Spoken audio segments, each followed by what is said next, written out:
Hey, just a reminder that this humble little YouTube channel is so dependent on people just like you. There are three main ways you can support this channel, and they're all over at spiritblade.com. The first is to purchase one of our sci-fi or fantasy audio dramas. Second is to give us a donation of any amount. And third, you can become a Spirit Blade insider and get access to exclusive, behind-the-scenes monthly goodies. You can get more information on our About page over at spiritblade.com. Thanks so much. Well, my editing skills are Oh, I gotta move my things around here. My editing skills are crap, but can the same thing be said about Black Panther? Stick around and find out. I'm not gonna do my usual musical intro thing. I wanted to do like some kind of mashup of like hip-hop and traditional African music. I even have like, where is my thing here? I even have like a traditional African mask that my sister sent me years ago when she was serving as a missionary in Africa. But I thought, oh crap, if I try to do something like that, I am totally going to unintentionally offend who knows how many people, so I'm not going to... It just would not have gone over well. But the idea in my head, it works really cool. But anyway, I'm not going to go there. My name's Peter Franson from christiangeekcentral.com and Spirit Blade Productions, here with my uncut review of Black Panther. Let's see. Oh, I'm not even ready with my... It's got to scroll up to the top. Okay, so the synopsis on IMDb for this movie reads, after the events of Captain America Civil War, King T'Challa returns home to the reclusive, technologically advanced African nation of Wakanda to serve as his country's new leader. However, T'Challa soon learns that he is challenged for the throne from factions within his own country. When two foes conspire to destroy Wakanda, the hero known as Black Panther must team up with CIA agent Everett K. Ross and members of the Dora Milaje, Wakandan special forces, to prevent Wakanda from being dragged into a world war. Alright, I really liked this movie, which may come as a surprise to some of you if you've seen or heard my reviews of previous Marvel movies. After both this and Spider-Man Homecoming, I am now hopeful that I may be able to enjoy more Marvel movies in the future than I've been able to enjoy for many years. It has a fairly serious tone compared to most other Marvel movies, though still with some mild jokes here and there, so they haven't left that kind of heritage of theirs behind.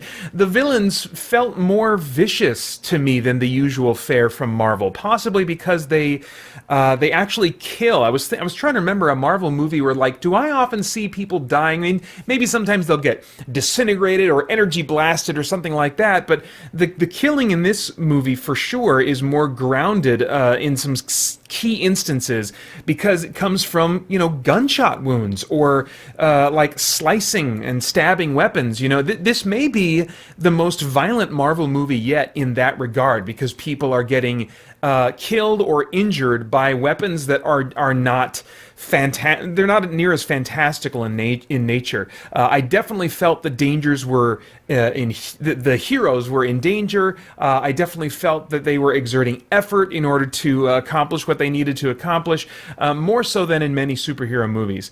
The story is thematically rich. At least that was my experience, and I'll get to that later on. And it centers on the tensions that come with ruling and keeping a position of authority amidst dissent and potential challenges to that authority. Though the story, if that sounds boring, it doesn't bog down in political maneuvering. That's not what this is about. It's zoomed in on the tension, the difficulty, the real life and death threats that T'Challa and his closest allies are facing from those who want to overthrow or question, at the very least, his rule.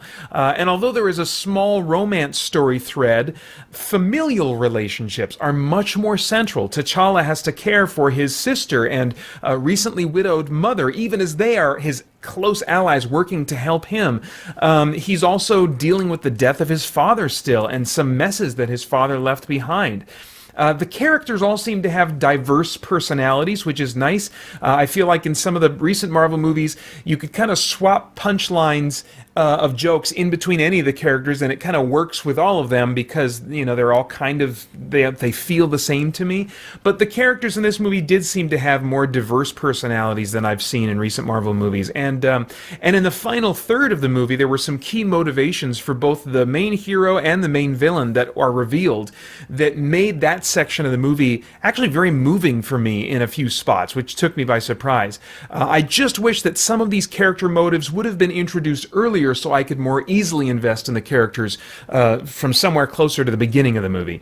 I also love, personally, mixing contrasting elements in fiction, and the use of the kind of the primitive African backdrop mixed with the sci-fi tech of Wakanda. It created this blend that reminded me kind of a number of the Final Fantasy video games or the Star Wars universe. I've never been personally drawn to the aesthetics or the aesthetics of traditional African culture, such as music or clothing or artistic styles, but blending those elements with sci-fi tech in this movie was something that really just grabbed me and scratched my itches. It was I really enjoyed that blend. Let's see here. The cast I felt like was all really solid. The Wakandan characters tend to be more formal, I think, in this movie, and stoic in general. But in some key scenes, the emotional access of the actors, even given those constraints, really came through and had a great effect on me. As far as the stunts and visuals, lots of CG getting thrown around all over the place in this movie, lots of action going on, so I don't think people wanting that kind of experience are going to be disappointed. The CG, to my eye, looks like CG, but the visual design was really striking to me. And that can, cover over a multitude of, irritations in, my cursed eye that picks out CG really easily. If it's fine if it doesn't look real to me, but make it interesting, or allow it to have some weight and effect on the characters and the environment that they're in. Really the visual design was where the CG really worked for me.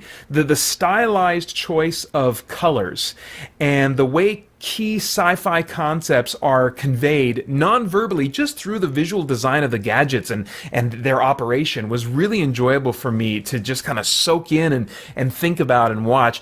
The technology of Wakanda all centers on the amazing fictional metal, vibranium.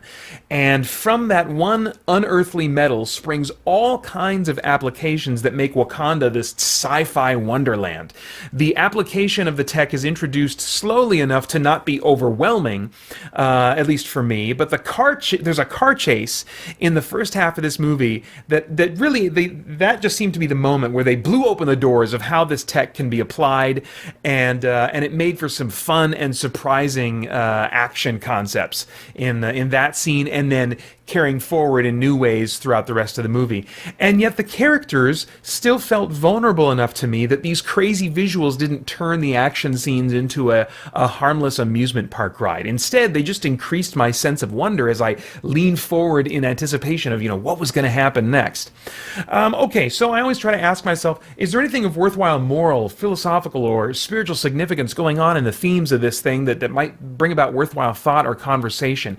And for me, I think absolutely in this movie. There are so many themes that are at least touched on in this movie that I'd love to comment on. This movie could be a springboard for thought or conversation about, let's see, I made a list here. And this isn't even everything, I could even add one or two more. But this movie could be a springboard for thought or conversation about the role of the United States, or the individual for that matter, in helping those that are suffering in other countries, the effects of being raised in a crime-ridden environment, the problem of poverty in African nations, the use of drugs to induce quote-unquote spiritual experiences, or the veneration of ancestors. But if I had to choose one that stood out the most, it would center, I think, on the celebration of or adherence to cultural heritage. In many ways, this movie is kind of a celebration, also potentially an examination in some very subtle ways. Mostly, though, I think it's a celebration well, no, examination too of just kind of like the African experience, the African traditions, and then also African Americans who either migrated here at some point after slavery in America, or whose ancestors came over as a result of being forced into slavery, and so it's just kind of in some ways a modern celebration and examination of just kind of like the ethnic African experience, and I think that, well, let's see, what do I want to say here?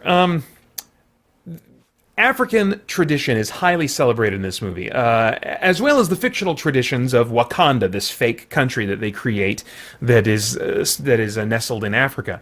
But there's music, dance, art, and clothing. African tradition has a strong presence in this movie. But intentionally or not, I think this movie also calls tradition into question, or at least demonstrates, knowingly or unknowingly, that, tradition is worth questioning. Cultural, the truth claims, or the assumptions that can often come along with cultural heritage, and the things of the trappings of cultural heritage are worth questioning. It's important that we question these things. It's all well and good, for example, when a script gives you a heroic king to root for. You've got a writer who's creating a fiction. They have complete control over it, so they can create this good king that we want to root for. But God rightly warned the Israelites when they asked him for a king. They wanted a king like the other nations. And God said, all right, I will give you a king, but let me tell you how this is going to go down. It's going to go south, and it's going to go south badly for you. Telling them that if the king was going to take advantage of them, that they would have a king that would rule in a corrupt way. And that crap went down. It happened quickly and repeatedly.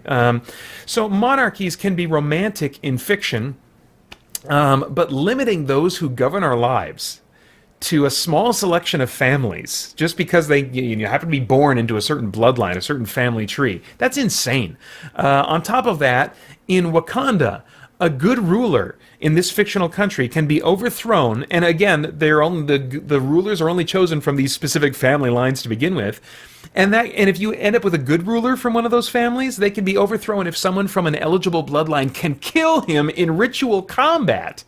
So they choose their ruler ultimately based on who is the best at killing, and we see how that goes south for them in this movie. And we also see some of them struggling with that, and like, what do we do? This is our tradition. This is our way of doing things, and it went south on us, And another example: ancestors in this movie are called upon for aid in mystical ritual, and they're both venerated and praised.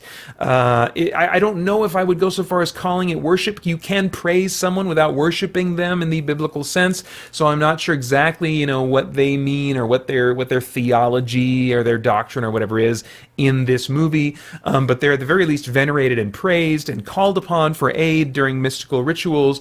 And it turns out that, despite the ancestors being a big deal and a source of power or wisdom or strength or whatever the heck, it turns out that even after death, in their version of heaven or whatever it is, this kind of blissful afterlife state, they are still corrupt people. They can still be defensive and try to justify their bad decisions. The superficial aesthetics of a given culture are one thing, and those things, I think, can be enjoyed. In fact, throughout history, up to and including this day, Christians from various cultural backgrounds have retained many of the aesthetics of their native culture and even incorporated them into worship of Christ. But any truth claims associated with those aesthetics need to be evaluated separately. Whether our heritage is from Africa or the Bible Belt, it's important that we challenge ourselves to evaluate and reevaluate those cultural things we treasure, making sure that we discard any falsehood, even as we may hang on to those aesthetic things that have good memories and feelings associated with them. And as a side note, the majority of Africans today are either Christian or Muslim rather than retaining the traditional religions of the land. But it makes sense that the isolationist Wakanda, this fictional country in this movie, would adhere to the more ancient African religious beliefs. Anyway, all right, I have no idea what your tastes are in movies or anything else, but if I were a time traveler, I'd go back in time and say, Pater. Skip this one for now. You don't need to see it in theaters. It's not like, oh my gosh, this is awesome. You gotta see it now. I don't know what that voice is, but this is an insta-buy for you. So when it comes out on Blu-ray. So just set aside money for that. Insta-buy. It's going to be a great experience that you'll want to have in your collection to enjoy repeatedly. It's rated PG-13 for prolonged sequences of action violence and a brief rude gesture. Somebody flips the bird. All right, those are my thoughts. I'd love to get yours in the comments below. Please consider supporting this channel by becoming a Spirit Blade Insider, which grants you exclusive monthly behind-the-scenes content. For more info, visit our About page over at spiritblade.com, where you'll also find our audio dramas and our weekly podcast. And finally, there's a ton more content and community over at christiangeekcentral.com, so I hope you'll join us there soon as we continue to geek out and seek the truth.